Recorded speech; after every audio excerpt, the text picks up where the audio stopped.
40 साल की उम्र के बाद तुम्हें ये बात पता चलेगी कि रिस्क का ताल्लुक तालीम से नहीं होता।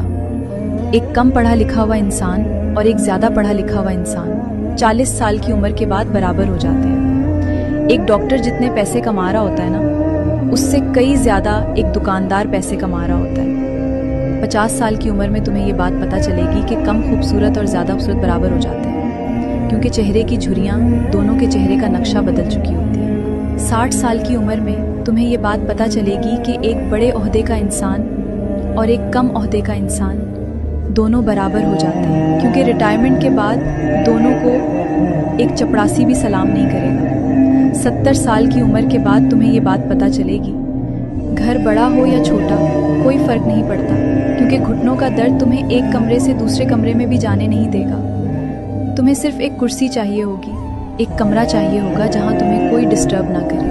80 साल की उम्र में तुम्हें ये बात पता चलेगी कि तुम कितने अमीर हो या कितने गरीब हो, कोई फ़र्क नहीं पड़ता। 80 साल की उम्र में अगर तुम्हारे अकाउंट में करोड़ों रुपए भी पड़े हैं ना, तो तुम्हारे किसी काम के नहीं, क्योंकि 80 साल की उम्र के बाद ना तो भूख लगती है और ना ही कोई ख्वाहिश बाकी बचती है। 90 साल की उम्र के बाद तो ना नींद अपनी रहती है और ना नींद से उठने के बाद ये याद रहता है कि करना क्या है। समझाने का मकसद एक ही है कि इंसान सारी ज़िंदगी इन 3 चीज़ों के पीछे भागता है, पैसे के पीछे, ओहदे के पीछे, खूबसूरती के पीछे। लेकिन तल्ख हकीकत तो ये है कि कुछ अरसे के बाद ये तीनों चीज़ें बेमायनी हो जाती हैं, एक जैसी हो जाती हैं। इसलिए इन चीज़ों के लिए कभी ख़ुद को मत थकाना, बल्कि जिन नेमतों से अल्लाह ने तुम्हें नवाजा है उनको एंजॉय करो। तुम नहीं जानते कि किस पल तुम्हारी ज़िंदगी की शाम हो जाएगी।